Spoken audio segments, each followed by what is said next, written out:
What is up, you guys? Pete DiCarlo here, and today we're going to do a deep dive on Qualcomm. Qualcomm stock has had a crazy ride over the past year, and in the past week with their most recent earnings, we saw a huge pop, and honestly, I didn't think the earnings were going to be as good as they were actually now, and we're going to go over that, but we're also going to go over what this company does, what their business model is, how do I see them doing over the next couple of years, and most of all, if this is a stock that you might want to add to your portfolio. But before we get into this, hit the like button, subscribe to this channel, guys. It's one of the easiest things you can do to help support small YouTubers like myself, which therefore means we can put more videos out. So thank you guys for doing that.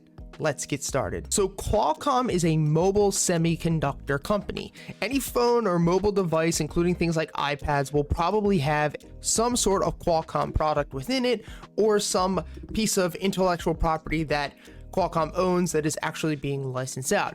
They have three major aspects to their business. The first is called QCT, or this means Qualcomm Technologies. So this is like any software that the company has, any circuits that they make, anything for their mobile. They do have some like mobile gaming pieces that they make, anything like that. This is also MSM, which is different voice and data chips. And this makes up for about 60% of the revenue for the company. So remember, a huge majority of the revenue comes from this sector of the company. Now, not specifically with something like Qualcomm, but with any business in general, you're going to want to look at what's called an economic moat.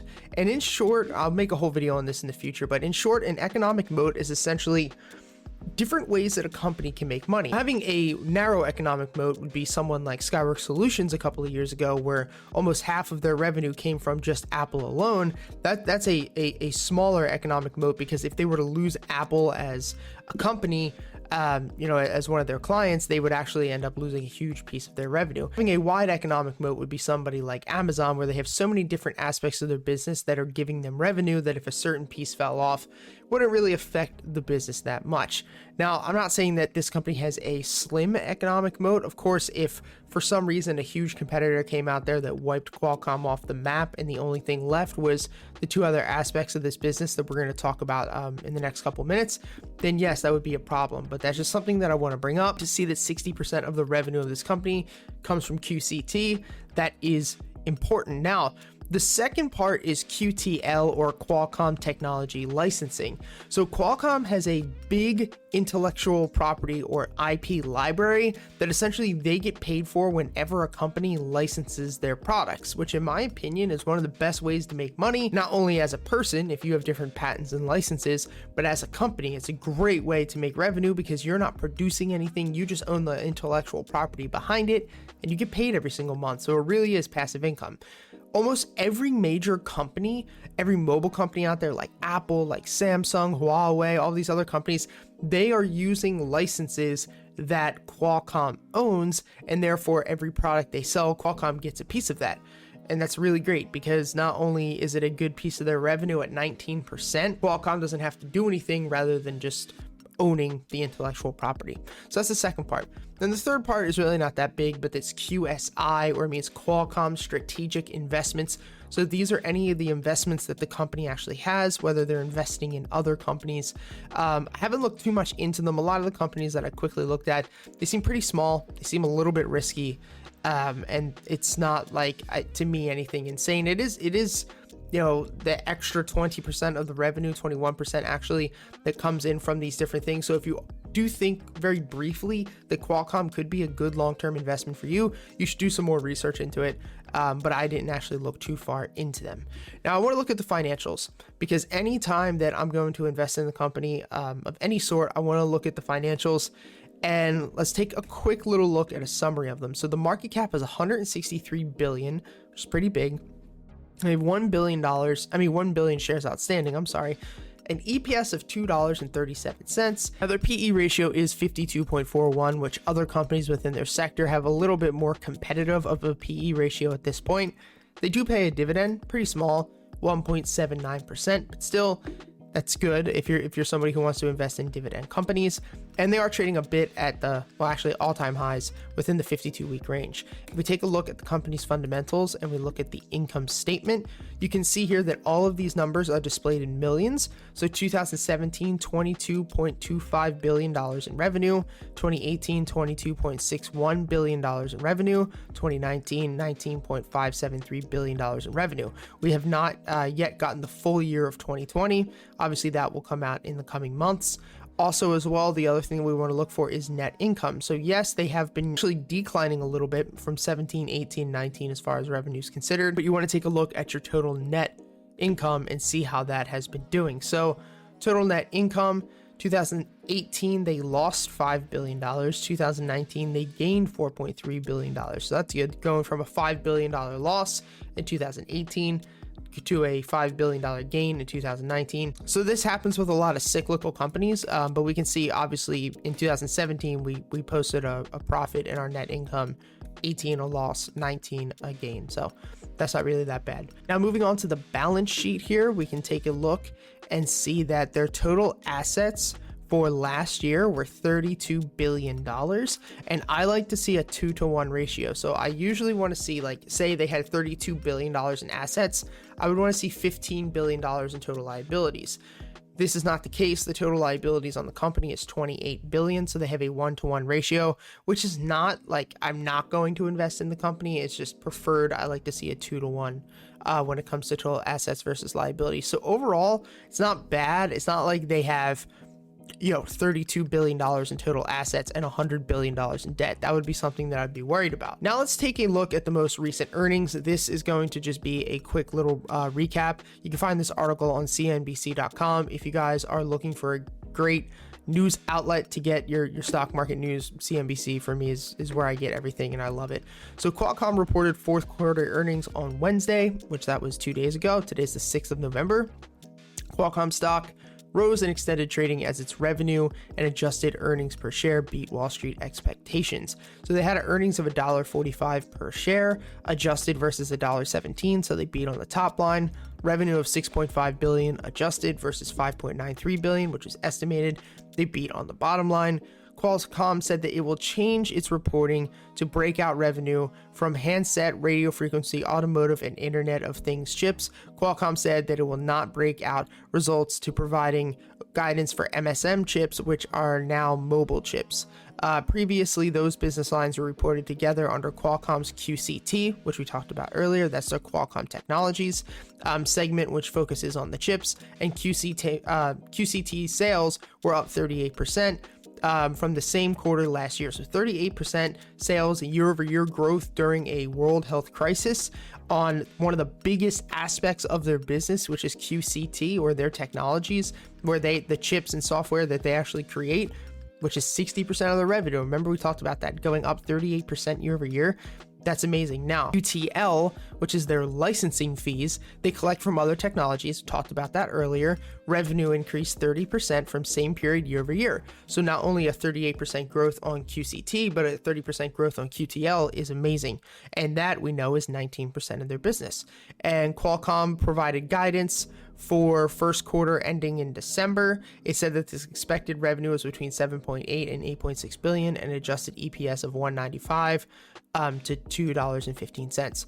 That's amazing. That is really, really good for Qualcomm, because not only is the business growing in a world crisis, but the two biggest aspects of the business are growing, which is extremely important.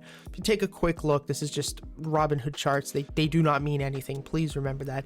Stock is up 16% in the past week. In the past year, the stock is actually up 70%, when most stocks are probably down for the most part or broke even for the past year. So overall, if you were to purchase this stock even pre-Rona, you would be doing really well right now. Now, something I want to show you guys, if you pay for Robinhood Gold, also, I just want to say this, if you're new to this channel, I do not really support Robinhood. I use Robinhood to teach my students in my private academy. If you do want to find a great trading community, I will put the link to my private academy down below. We give 75% off for life for all military and first responders, which means you only have to pay $25 a month instead of $100. And if you are somebody who wants to join, I do give away 90% off for the first month because I want to make sure that it's a great fit for somebody before you just come and be a part of our group.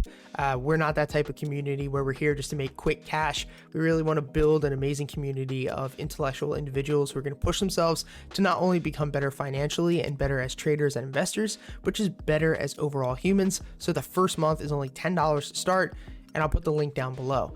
But overall, if you pay for Robinhood Gold, you're going to get what's called a Morningstar report. Some people hate them, some people love them. I quickly read over them anytime I'm just doing any research. Some people live by them, some people swear by them, other people hate them, but I like to read over them very quickly whenever I'm just looking at doing a deep dive into a company. So if you do get access to these Morningstar reports through Robinhood, I would say just take a quick look at it. One of the things I wanted to share with you guys is that what the bulls from Morningstar are saying and what the bears are saying. And you guys know that if you've been a part of this channel for a bit, when I do a deep dive on a company, I usually set up a pros and a cons list.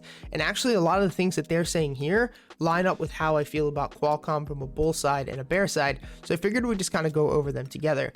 So what they are saying the bullish side is, and I agree with all this, Qualcomm collects royalty income, which is the QTL aspect of the company, on major 3G, 4G, and 5G handhelds that are sold, as it holds virtually all essential patents in these networks. Which we talked about earlier, it's not like they just hold intellectual property and licensing in a couple of the major players. They actually own it in all of the major players, which is a really bullish thing moving on into the future, because obviously these cell phone companies are going to continue to grow, and especially as 5G pushes more into the future, a lot of Qualcomm's products are going to be used, which means more royalties and more growth for the company, which we've seen in recent earnings. Bearing legal or regulatory challenges, Qualcomm's royalty revenue should grow along with overall market smartphones, even as much as the market growth will come from entry-level phones. So like we said, more growth should be seen as they own essentially as they own intellectual property in every single piece, as they own intellectual property across the board for all of these different smartphone makers. Qualcomm is the clear market leader in wireless chips with leading market share, positioned in 4G and 5G chipsets, and relationships with every prominent smartphone maker.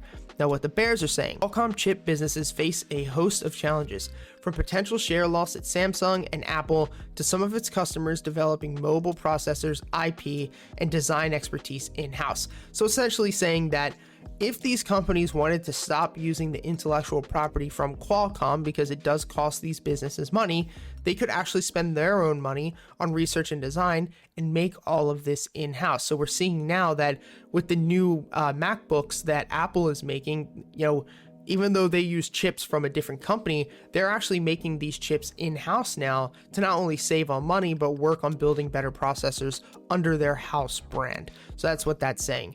Qualcomm's licensing business has faced regulatory scrutiny in US, Taiwan, China, Korea, and other regions. The biggest threat facing Qualcomm is a negative ruling that states in royalty should not be based on the full price of the phone, which is problematic. Qualcomm needs to diversify beyond smartphones, which may be challenging as a host of competitors are attempting at the similar strategy. So essentially saying that they need to be making more pieces and own more royalties for things other than just mobile phones, maybe more when it comes to laptops or computers. But the problem with that is we have all of these other semiconductors like Intel, AMD, Nvidia, all of these companies who are actually bigger competitors within that space that Qualcomm would have to eventually grow into. So as far as I'm considered, is there that much growth for Qualcomm in the future? Yes, there is. As long as these other companies are using Qualcomm products and mobile technology, which obviously it is, we're going to continue to make better and bigger smartphones, which are going to use the intellectual property that Qualcomm has, then yes, Qualcomm can definitely grow. However, if these big companies like Apple, Huawei, Samsung, Google, who's making, I don't know if they're still making Pixels, if these cell phone companies want to start using their own products and building their own products instead of licensing Qualcomm's, Qualcomm could see some issues, which means they would have to therefore go out and start creating different semiconductors and chips and different pieces and receivers for, different things rather than mobile, potentially, like I said earlier, laptops, computers, and all of that stuff around the board. But there's so much competition out there that they probably wouldn't be able to do that. So that is the real problem that I see with Qualcomm.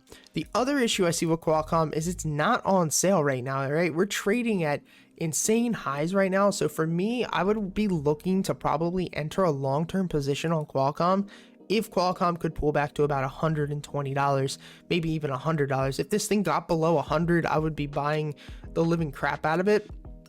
But until then, I really do think Qualcomm is not a deal right now. I think there's so much uncertainty overall in the market. If you've been a part of this channel, you know really what we think about the overall market and how things are going. So I don't want to talk about that now, but I do think overall there are a lot of issues that face the market in the future, which could drag Qualcomm down with it. So if you're a Qualcomm investor, congratulations, you've had one hell of a year. I don't think you have anything to worry about. However, if you're looking to start a position, I'd want the stock to pull back a bit. So thank you guys for watching. Hit the like button, comment down below. What do you think about Qualcomm? What do you think about these deep dives? It really helps me become a better YouTuber and give you guys higher quality and more accurate and better content the more that you guys are engaged and the bigger that this channel grows. So thank you guys for watching. Until next time, peace.